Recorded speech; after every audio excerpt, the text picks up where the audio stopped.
بسم اللہ الرحمن الرحیم وإسماعیل ویسع ویونس ولوطا وکلا فضلنا علی العالمین۔ اور ہم نے طریق ہدایت کی اسماعیل علیہ السلام کی، اور یسع علیہ السلام کی، اور یونس علیہ السلام کی، اور لوط علیہ السلام کو،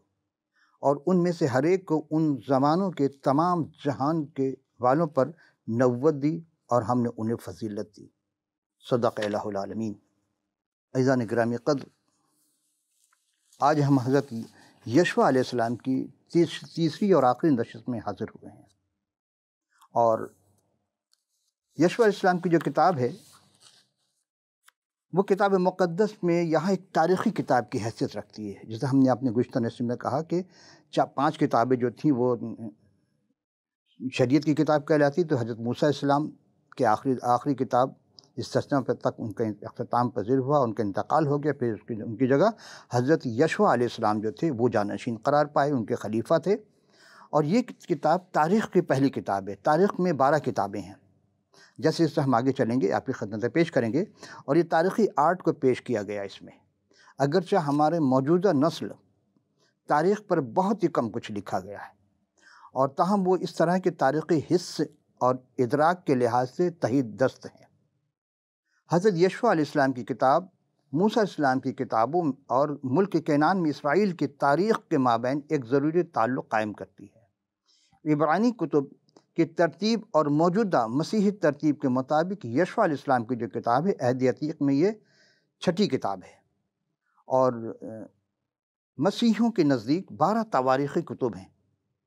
اور یہودیوں کے نزدیک اس مجموعے کی پہلی کتاب یعنی اسے قدیم الانبیاء کے نام سے پکارا گیا ہے،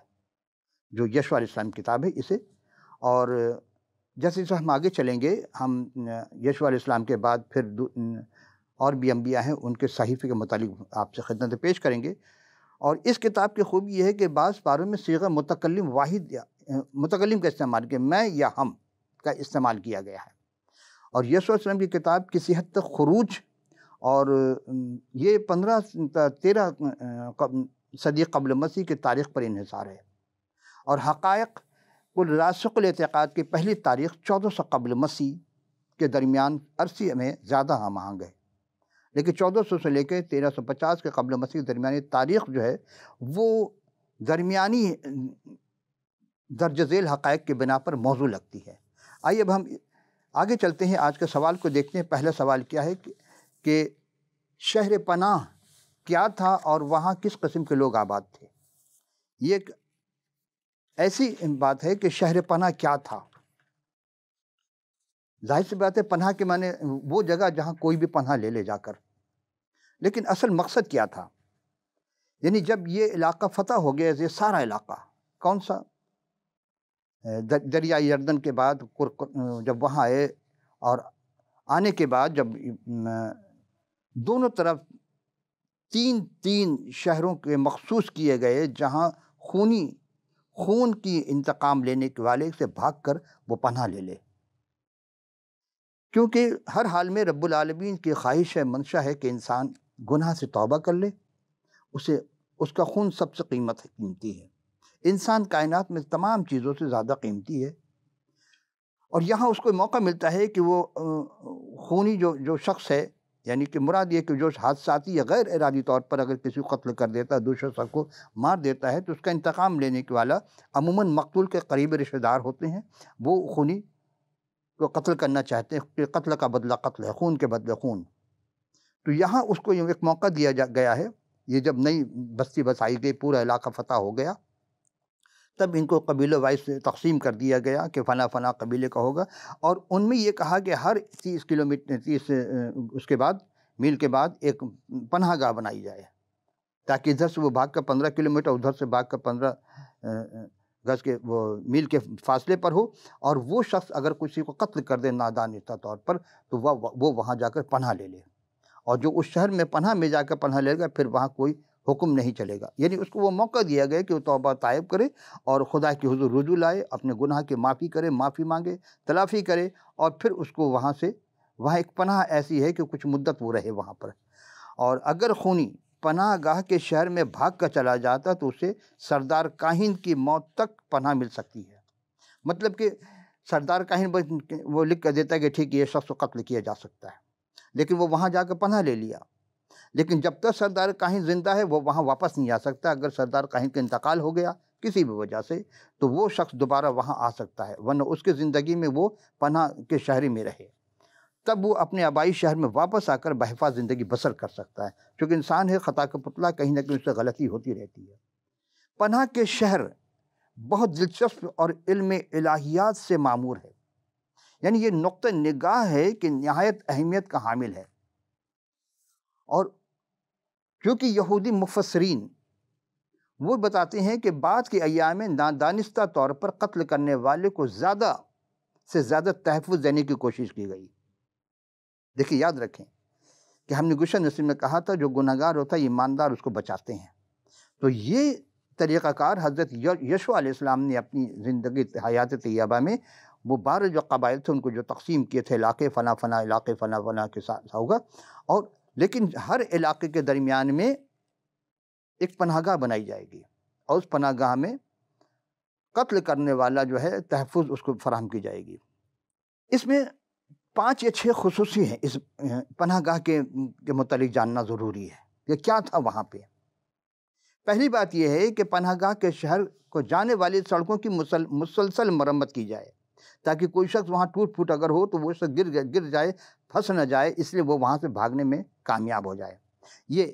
اور اس کی جو چوڑائی وہ 48 فٹ چوڑی رکھی جاتی تھی۔ دوسری بات، ہر طرح کی رکاوٹ دور کی جاتی تاکہ بھاگنے والے کو راستے میں کسی طرح کی رکاوٹ نہ ہو اور اس کے پاؤں کو ٹھوکر لگ کر اس کی گرفتار میں کمی واقع نہ ہو، کہ گرفتار نہ ہو جائے کہیں وہ۔ دیکھیں، بہت زیادہ آپ غور کریں کہ یہ جو پناہ گاہ ہے اس کے بارے میں قدرت کا کیا فیصلہ تھا۔ یہ ساری باتیں قدرت ہی کے طور پر ہوئی ہے۔ پروردگار عالم نہیں چاہتا ہے کہ ہاں کوئی بے شخص گناہ ہو جائے اس کو سزا ملے، کیونکہ یہی بہت بڑی سزا ہے کہ اس کے رشتہ دار سے دور ہو جاتا ہے، اپنی اعلیٰ اولاد سے وہ دور ہو جاتا تھا، اور پھر وہاں جا کے پھر اس کو تائب ہونا پڑتا تھا۔ اب تیسری بات، سڑک میں ہر طرح کے ٹیلے کو ختم کر دیا جاتا اور دریا کے پر پل کی تعمیر کیا جاتا تھا۔ چوتھی بات، ہر ایک موڑ پر ایسے نشان تھے جن پر لکھا ہوتا تھا پناہ، یعنی جس سمت میں بڑھنا ہے پناہ، کس سمت میں پناہ گاہ، وہ ایرو بنا دیے جاتے تھے۔ اور آج تک دیکھیں کس زمانے کی بات ہے، یہ 1400 قبل مسیح کی بات ہو رہی ہے، اور آج بھی جب روڈ سائن بنائے گئے ہیں تو جو سمت دکھانا ہوتا ہے ایرو کے ذریعے ٹرننگ پر، موڑ پر اس سمت کو دکھایا جاتا ہے، یہ فلاں سمت میں جا رہے، یہ روڈ فلاں جانا ہے تو فلاں طرف سے جانا ہوگا۔ تو ہر ایک موڑ پر پناہ تاکہ پریشان حال شخص کی رہنمائی ہو سکے۔ آخری بات کہ جب خونی اس شہر میں جاتا تھا تو اسے آرام دہ رہائش دی جاتی تھی، اور وہاں کے باشندے اسے کوئی ہنر سکھاتے تاکہ وہ اپنی روزگار کما سکے۔ کیسی باتیں تھیں۔ آج کیا ہوتا ہے آج بھی ہے، آج جیل ہے پناہ گاہ، لیکن اس کا قصور اسے عدالتی کارروائی کے تحت اسے سزا دی جاتی ہے کہ وہ اتنا ایسا ہوگا، جبکہ عدالت الگ چیز ہے، یہ پناہ گاہ الگ چیز تھی۔ یہاں ہنر سکھائے جاتے تھے، اس کو آرامدہی دی جاتی ہے، جبکہ جیل میں آرام نہیں ہوتا ہے، تکالیف ہی تکالیف ہے وہاں پر، شدت کے ساتھ اس کے ساتھ اگر ایک قصوروار پہنچا تو مزید اس سے جو سینئر ہے وہ اس کے ساتھ زیادتی کرتے ہیں۔ بہرحال یہ تو ہمارے یہاں کا دستور۔ تو یہ شہر اسرائیل قوم، اور خاص طور پر جب جناب مسیح سلام علینا کو قتل کیا جا چکا تھا، ان کو صلیبی موت دی گئی، تو ان کے جرم کی تصویر پیش کرتی ہے کہ اپنے قصوروار کو معاف کر دیا جائے، یعنی مسیح بھی پناہ کا ایک شہر ہے، اور جس سے تائب اسرائیل پناہ کے لیے بھاگ سکتے ہیں۔ تو پناہ کے شہر کے مسیح مسیل ہیں، اور ان کے چونکہ پہلے انہوں نے جب انہیں گرفتار کیا گیا تھا اور زد و کوب کیا گیا، 18 گھنٹے زیادہ پیاسا رکھا گیا، تو صلیب پر جو پہلے کلمات ان کے ادا ہوئے تھے، اے باپ انہیں معاف کر، یہ نہیں جانتے، اگر جانتے ہوتے تو میرے ساتھ یہ سلوک نہ کرتے، یہ ہے یہاں پہ۔ اور لیکن اس کو سمجھنا ہوگا ہمیں کہ شہر پناہ گاہ جہاں جہاں بنایا گیا تھا اس کے کیا معنی تھے، یعنی پناہ کے شہر، اس کے ناموں کے معنی بہت جاننا ضروری ہے ہمارے لیے، کہ اس کے بعد پھر موقع نہیں ملے گا آپ کو۔ اور یردن کے مغرب میں جو بنائی گئی تھی، یہ قادس میں، قادس کے معنی ہے پاکیزگی، ایک سکم میں بنائی گئی تھی، اس کے معنی قوت، ایک قریت اربا یا حبرون میں بنا، اس کے معنی رفاقت۔ دوسرا یردن کے مشرق میں رام جلعاد، جس کے معنی بلند کرنا، پست ہو گیا انسان اس کو بلند کرنا ہے۔ جولان، اسے خوشی مہیس کرنا کہ اب وہ پچھتاوا نہ کرے۔ بصر، محافظت۔ یوں تو ہم جب غور کرتے ہیں تو حضرت مسیح سلام علیہ کہ وہ تمام برکات جو ان شہروں کے نام سے ظاہر کرتے ہیں، نقشے سے ظاہر ہوتا ہے کہ پناہ کے شہروں میں کا محل وقوع اس انداز سے تھا کہ کوئی مقام بھی کسی پناہ کے شہر سے 30 میل سے دور نہ ہو۔ اور یوں تو اس کا اطلاق یہ تھا کہ جیسا کہ پناہ کے شہروں کا محل وقوع ایسا تھا کہ ملک کے کسی بھی حصے سے وہاں پہنچنا آسان تھا، بین ہی بالکل اسی طرح کہ مسیح سلام علیہ ہر ایک ضرورت مند گناہ گار کے لیے قابل رسائی ہے۔ آج بھی کوئی اگر پناہ لینا چاہتا ہے، گناہ گار ہے، تو اپنے گناہ سے توبہ کر کے مسیح کے حضور آ سکتا ہے، ان کے وسیلے سے اپنے گناہوں کو معاف کیا جاتا ہے۔ اور خونی کو پناہ کے شہروں میں پیش کردہ جو بھی عارضی نجات یا گناہ کو مسیح سے پیش کر دیں تو ابدی نجات کے مابین مشاہبتیں ملاحظہ ہو سکتی ہیں۔ مثلا شہر کو جانے والی سڑکیں صاف تھیں اور ان پر واضح نشانات تھے، اسی طرح نجات کا راستہ بالکل ایسے ہی صاف ہے تاکہ کوئی شخص غلطی کر کے ہلاک نہ ہو جائے، اور وہ ہے محبت، ایمان۔ دوسری بات، یہ شہر پورے ملک میں پھیلے ہوئے تھے اور ان تک رسائی بہت آسانی تھی۔ آج بھی بین ہی مسیح ہر ایک شخص کے لیے قابل رسائی ہیں، کسی بھی قوم و ملک و زبان و ملت کے کوئی سروکار نہیں ہے، بلکہ وہاں چونکہ قرآن میں یہ ہے کہ مسیح جو ہیں وہ دنیا اور آخرت دونوں میں ان کے لیے پروردگار نے وہ عزت وقار مقام عطا کیا ہے۔ اور بالکل اسی طرح کہ اگر اکثر پریشان لوگوں کی پناہ گاہ شہر میں لانے کا سبب بن جاتی ہے، بالکل اسی طرح اگر کوئی اکثر اوقات پریشانیاں ضروری اگر ہیں تو وہ لوگوں کو پناہ کے لیے خداوند یسوع مسیح کے پاس لے آئیں۔ کوئی شخص مفلوج حال ہے، پریشان حال ہے، گناہ میں ڈوبا ہوا ہے، بہت ساری پریشانیاں ہیں، اپنے جوئے نہیں اٹھا سکتا، اپنے بار نہیں اٹھا سکتا، تو اسے چاہیے کہ وہ وہاں پہنچ جائے۔ مجرم شخص کے لیے کوئی غیر جانبدار جگہ نہیں تھی اس سے پہلے، لیکن یشوع جو علیہ السلام تھے وہ مثل مسیح تھے، جس طرح ہم نے شروع کہا، تو انہوں نے یا تو وہ پناہ کے شہر محفوظ تھا یا اس کے باہر خون کا انتقام لینے والے غضبناک کا نشانہ بن جاتے تھے۔ اگر وہ پہنچ گئے تھی وہ غضبناک ہو جاتے تھے۔ ہر ایک شخص کو یا تو مسیح سے محفوظ ہے یا پھر خدا کے عذاب کے محتیاط ہے۔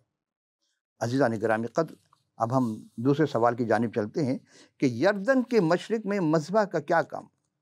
یردن کے مشرق میں مذبح بنایا گیا تھا، یعنی جب یردن کے مغرب کا وہ علاقہ تقسیم کر دیا گیا تو یشوع نے روبینیوں اور جدی اور منسی کے آدھے حصے قبیلے کو یردن کے مشرق میں اپنے علاقے کو واپس جانے کی اجازت دی، جس پر شروع سے اتفاق ہوا تھا کہ ہاں ٹھیک ہے، یہ علاقہ جو فتح، کیونکہ انہوں نے بہت مشقت کی، بہت محنت کی اس ملک کو فتح کرنے میں اور وہاں تک پہنچنے میں، تو انہوں نے جنگوں میں حاصل شدہ تمام مال غنیمت کو بھی اپنے ساتھ لے جانے کے لیے کہا کہ جو تمہیں ملا۔ تو 7 سال کا عرصہ گزر چکا تھا، ان لوگوں نے کنعانیوں سے جنگ کرنے کے لیے اپنے عزیزوں کو خیر بات کہا تھا،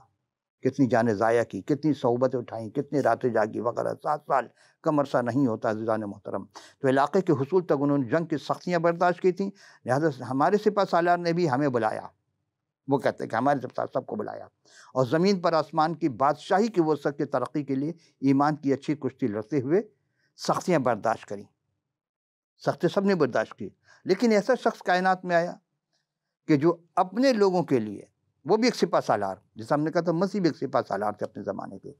لیکن انہوں نے کسی کو قتل نہیں کیا، بلکہ جو ظلم کیا تھا اس کو بھی معاف کر دیا، ظالموں کو بھی، لیکن بہترین کشتی لڑ چکے۔ اسی لیے خداوند ان سے خوش ہوتا ہے کہ دور حاضر میں میدان جنگ میں پرجوش اور سرگرم لوگوں کی ضرورت ہے، اور جو لوگ واپس چلے جاتے ہیں، گھروں کو واپس گئے، اور پھر وہاں انہوں نے وہاں پہ ایک مذبح بنایا تھا۔ مذبح کہتے ہیں جہاں جانور کی قربانی کی جائے اور خالصت رب العالمین کے لیے ہوتی ہے، اور وہاں پر یعنی مختلف لوگ تھے، مختلف قبائل کے تھے، وہ سب نے اپنے اس میں قربانیاں کی۔ وہ شکر گزاری کی قربانی تھی کہ پروردگار عالم نے ہم یہ موقع دیا،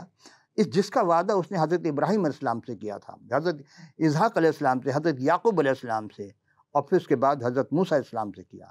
لیکن وہاں تو کوئی نہیں پہنچ سکا تھا۔ یسوع علیہ السلام لے کر کے 6.5 لاکھ لوگوں کو وہاں پہنچے اور ان کو وہ قبائل کو ساتھ تقسیم کیا اور پھر وہاں پہ مذبح بنایا۔ کوئی مسجد نہیں بنائی، کوئی مندر، کوئی چرچ نہیں بنایا، کوئی کلیسیا نہیں بنائی، کوئی ہیکل نہیں بنائی، کیونکہ ابھی وقت نہیں آیا۔ ابھی سے مذبح بنایا جاتا تاکہ وہ لوگ جو بت پرست ہو گئے تھے ان کو خدا کی راہ میں وہ جانور قربان کریں تاکہ خدا کی محبت کا انہیں ثبوت مل سکے۔ عزیزان گرامی قدر، اب ایسا سوال، تیسرا سوال ہمارے پاس ہے کہ یشوع علیہ السلام نے بنی اسرائیل کے لیے 2 خطبات دیے تھے، آخری الوداعی خطبات۔ وہ اتنے ضعیف العمر ہو چکے تھے کہ اب ان سے وہ کام نہیں ہو پا رہا تھا جو ایک جوان آدمی کر سکتا ہے۔ تو انہوں نے 2 خطبات دیے تھے۔ ایک خطبہ جو پہلا خطبہ دیا، یہ بھی الوداعی خطبہ، دونوں الوداعی خطبے ہیں۔ یہ جتنے قائدین تھے بنی اسرائیل کے، تو یشوع علیہ السلام نے انہیں مخاطب کر کے کہا تھا، اور یہ یشوع علیہ السلام کی کتاب کے 23ویں رکوع میں، 23ویں باب میں یہ پورا واقعہ درج ہے۔ یہاں یشوع علیہ السلام جب اسرائیل کے قائدین سے ہم کلام ہوئے تو کہا کہ ہمت باندھنے اور شریعت پر عمل کرنے کی تاکید کی تھی۔ یشوع علیہ السلام نے حکم خدا سے ان الفاظ کی گونج سنائی دیتی ہے جو انہوں نے شروع میں کہے تھے، چونکہ ان کی زندگی مشکلات اور ان الفاظ کی صداقت کی تصدیق دیکھی تھی، اس لیے انہوں نے بڑے اطمینان سے یہ الفاظ دوسری پشت تک کو بتایا کہ آپ آگے تک بتانا۔ اس نے انہیں ملک سے اور ان کے غیر قوم باشندوں کے سلسلے میں خدا کے وعدوں کے تکمیل کی یاد دلائی۔ خداوند مسلسل دشمنوں سے نکالتا رہا، لیکن ان کے لیے لازم ہے کہ لوگ اس کے فرما بردار رہیں، جو مزید برآں دیگر قوموں کی بت پرستی سے باز رہیں۔ یہاں ہم دیکھتے ہیں کہ 23ویں رکوع میں انہوں نے چند باتیں کہی تھیں۔ 11ویں آیت میں ہے، پس تم خوب چوکسی کرو کہ خداوند اپنے خدا سے محبت رکھو، ورنہ اگر تم کسی طرح برگشتہ ہو کر ان قوموں کے بقیہ سے، یعنی ان سے جو تمہارے درمیان باقی ہیں، شیر و شکر ہو جاؤ اور ان کے ساتھ بیاہ شادی کرو اور ان سے ملو اور وہ تم سے ملے، تو یقین جانو کہ خداوند تمہارا خدا پھر ان قوموں کے تمہارے درمیان دفع نہیں کرے گا، بلکہ یہ تمہارے لیے جال اور پھندا ہے۔ جب بنی اسرائیل بت پرستی میں گئے، پہلے خداوند رب العالمین جو وحدہ لا شریک ہے اس کے حکم کی عدولی کی اور بت پرستی قوم میں جا کر شادی کی، اس وقت خدا ان کو مصیبت میں، عذاب میں مبتلا کر دیا۔ تو وہ کیا کہتے، تمہارے پہلوؤں کے لیے کوڑے اور تمہاری آنکھوں میں کانٹوں کی طرح ہوں گی، یہاں تک کہ تم اس اچھے ملک سے جسے خدا نے تم کو دیا ہے نابود ہو جاؤ گے۔ اور یہ ہو بھی گیا، کئی ہزار سال تک خدا نے رکھا ان کو۔ اور دیکھو، میں آج سے اسی راستے جانے والا ہوں جو سارے جہان کا ہے، اور تم خوب جانتے ہو کہ ان سب اچھی باتوں میں سے جو خداوند خدا نے تمہارے حق میں کہی، ایک بات بھی نہ چھوٹی۔ سب باتیں سب تمہارے حق میں پوری ہوئیں اور ایک بھی ان میں نہ رہ جائیں گی۔ سو ایسا ہوا ہوگا کہ جس طرح وہ سب بھلائیاں جن کا خداوند تمہارے خدا نے تم سے ذکر کیا ہے تمہارے آگے آئیں گی، اس طرح خداوند سب برائیاں تم پر لائے گا، جب تک اس اچھے ملک میں جو خداوند خدا نے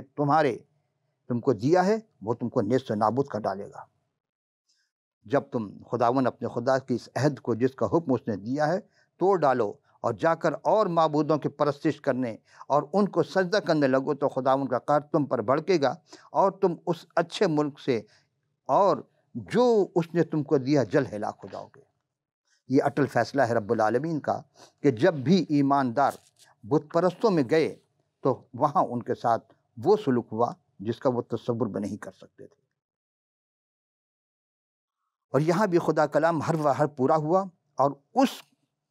کی ایک بات بھی جھوٹی نہ ہو۔ اس کا مطلب یہ نہیں کہ سارا ملک اب تک یہودیوں کے قبضے میں آ چکا تھا، نہیں، کیونکہ خدا نے خود کہا تھا کہ وہ ایک بار ہی نہیں بلکہ کنعانیوں کو تھوڑا تھوڑا کر کے دفع کرے گا۔ یعنی جب تک تم متحد رہو گے، تم خدا کی عبادت کرتے رہو گے وحدہ لا شریک کی، اس حقیقت کے پیش نظر خدا کا ایک بھی وعدہ جھوٹا نہ تھا۔ یشوع نے سرداروں کو تلقین کی کہ جس کام کو اس نے شروع کیا ہے اسے پایہ تکمیل تک پہنچائیں، کیونکہ بہت مشکل وقت میں حضرت یشوا کو یہ قیادت ملی تھی، وہ میں نے کہا تھا کہ یہ ایک خادم کی حیثیت سے تھے موسیٰ علیہ السلام کے، لیکن جانشین بنے، ان کے نائب بنے، ان کے خلیفہ بنے، اور خلیفہ کا کام یہ ہوتا ہے کہ وہ لالچ نہیں کر سکتا۔ خلیفہ وہ ہوتا ہے جو رضا برغبت برضائے الہی جو کام کرے گا، حکم خداوندی کے تابع ہو کر رہے گا، اور اپنے جانشینوں کو وہی کہے گا جو اس کو کہا گیا، جو اس نے کیا تھا، یعنی جو تم کرتے دیکھتے وہ کرو۔ اور یہی چیز کہ اس نصیحت کے ساتھ ان کو انتباہ بھی کیا کہ اگر وہ اپنے عہد پر قائم نہ رہے بلکہ بتوں کی طرف راغب ہو گئے تو یہوہ انہیں برباد کرنے کا حق بجانب ہوگا۔ صرف بت یہ نہیں ہے کہ ہاتھوں سے بنائے ہوئے پتھر کے صنم آج بت خانے میں بھگوان بنے بیٹھے ہیں، نہیں، ہر وہ چیز جو آپ کو یاد الہی سے غافل کر دے وہی بت ہے۔ جو بھی چیز آپ جہاں تک آپ تصور کر سکتے ہیں، تو عہد جدید میں بالکل اس کے متوازی جب ہم کرنسی کے دوسرے خط اور میں دیکھتے ہیں کہ مرد خدا کے لیے علیحدگی بہت زیادہ اہم ہے۔ ہم بیک وقت خدا سے بھی لپٹے رہیں اور دشمن سے بھی رفاقت رکھنے کا دعویٰ کریں، یہ غلط ہے۔ دو کشتی میں سوار نہیں ہونا ہے، یا تو سراسر موم ہو جائیں یا سخت ہو جائیں۔ آپ موم بھی رہیں اور سخت بھی رہیں، یہ ہو ہی نہیں سکتا۔ دو رنگی نہ ہو بلکہ یک رنگی ہونا لازمی ہے۔ یہ تو انہوں نے قائدین سے کہا تھا، اور جب جتنے بھی قائدین، رہنما، لیڈر جب یہ بگڑے، یعنی علماء اور عمرا جب بگڑ جاتے ہیں قوم تباہ ہو جاتی ہے۔ اور ہمارے ملک کا بھی یہی انجام ہے، یہی ہو رہا ہے کہ علماء بھی بگڑ گئے، برائی میں ملوث ہو گئے، شراب خوری، زنا اور دوسرے اغلام بازی اس میں ملوث ہیں۔ تو کیا ہوگا ملک کا انجام، کیا ہوگا عوام کا انجام؟ پھر آپ روئیں گے کہ جی قحط ہو گیا، ہمارے مہنگائی بڑھ گئی، فلاں یہ ہے، چور ہے، ڈاکو وغیرہ وغیرہ۔ یہ عذاب الہی ہے جب عالم دین، علماء جب بگڑ جائیں۔ تو اسی لیے قائدین کو کہا تھا کہ تم یہ کام نہ کرنا۔ اب انہوں نے بنی اسرائیل کو دوسرا جو خطبہ دیا وہ عوام و ناس کے لیے، بنی اسرائیل کے لیے۔ وہ کیا تھا؟ یہ 14ویں رکوع میں ہے وہی باتیں، اور یہ 16ویں آیت سے۔ تب لوگوں نے جواب دیا کہ خدا نہ کرے، کیا کہا تھا کہ پس تم خداوند اپنے خدا اور نیک نیتی سے صداقت کی اس کی پرستش کرو، اور ان دیوتاؤں کو دور کر دو جس کی پرستش تمہارے باپ دادا بڑے دریا کے پار اس اور مصر میں کرتے تھے، اور خداوند کی پرستش کرو۔ اگر خداوند کی پرستش تم نے کوئی بری معلوم ہوتی ہے تو آج ہی تم اسے جس کی پرستش کرو گے چن لو۔ دو بات، یا تو وحدہ لا شریک کو مان لو یا بت کو مان لو۔ تب لوگوں نے جواب دیا کہ خداوند نہ کرے کہ ہم خدا کو چھوڑ کر معبود کی پرستش کریں، کیونکہ خداوند ہمارا خدا وہی ہے جس نے ہم کو اور ہمارے باپ دادوں کو ملک مصر کو غلامی سے نکال کر لایا ہے، اور وہ بڑے بڑے نشان ہمیں دکھائے۔ یہی بات 19ویں آیت میں کہ یشوع نے لوگوں سے کہا کہ تم خداوند کی پرستش کرو، نہیں کر سکتے کیونکہ وہ پاک ہے، وہ غیور خدا ہے، وہ تمہاری خطاؤں تمہارے گناہوں کو نہیں بخشے گا اگر تم نے برائی میں ملوث ہو گئے۔ اگر تم خداوند کو چھوڑ کر اجنبی معبود کی پرستش کرو گے تو اگرچہ وہ تم سے نیکی کرتا رہے گا، کیونکہ سورج کی شعاع، ہوا، پانی، نیک اور بد دونوں کے لیے ہے، تو پھر وہ تم پر برائی کرے گا اور تم کو فنا کر ڈالے گا۔ عزیزان گرامی،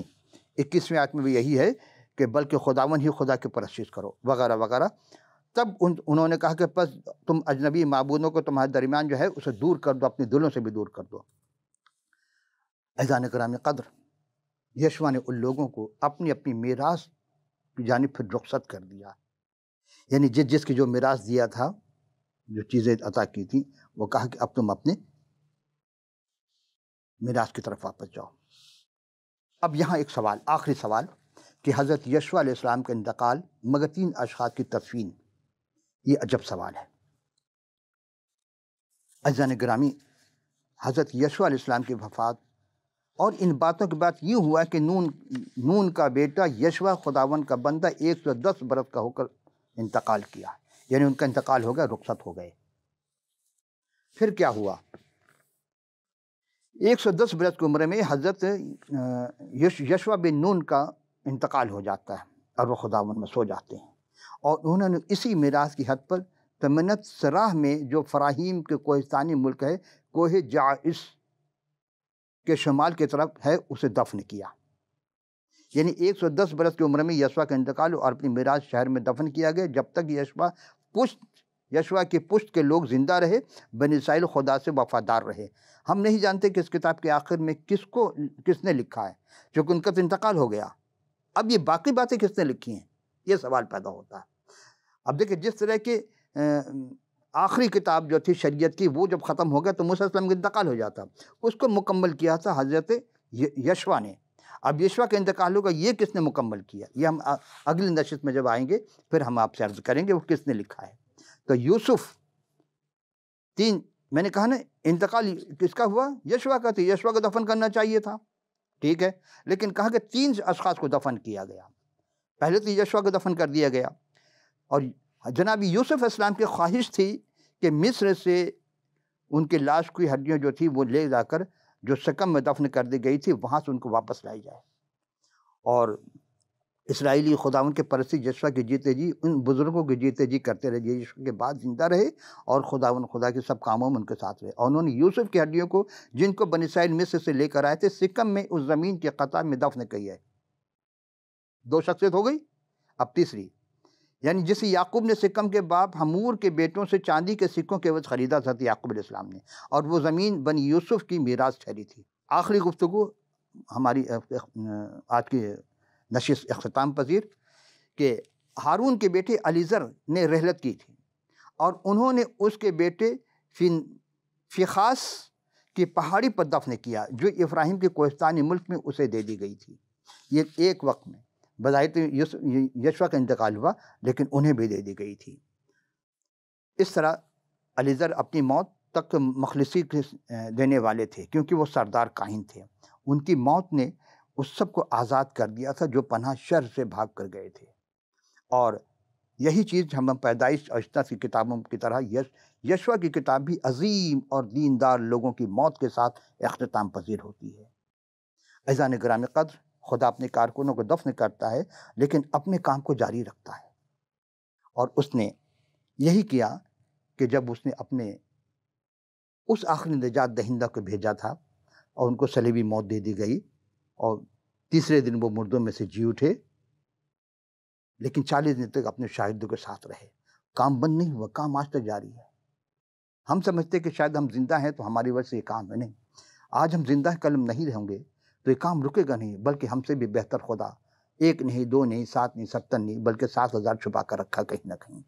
وہ اس کو لے کر آتا کام کے لیے۔ عزیزان کرام قدر، اب دامن وقت میں گنجائش نہ رہی، اور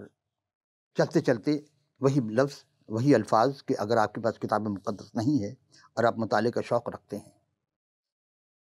اور آپ مزید معلومات حاصل کرنا چاہتے ہیں کہ تاریخ میں کیا کچھ لکھا ہے کس کے بارے میں، کیونکہ ہم یہاں کم سے کم وقت میں پوری بات نہیں کر سکتے ہیں، تو آپ اپنا پورا پتہ جب اسکرین پر دکھائی جائے، ایپس ہو، ای میل ہو، یا ٹیلی فون نمبر، یا جو بھی آپ آسانی کے ساتھ اپنا پورا پتہ ہمیں بھیج دیں، ہم فی سبیل اللہ آپ کی خدمت میں کتابیں فقط ارسال کر دیں گے۔ تو اگلی نشست کے لیے جب حاضر ہوں گے اس وقت کے لیے اجازت، خدا حافظ و ناصر۔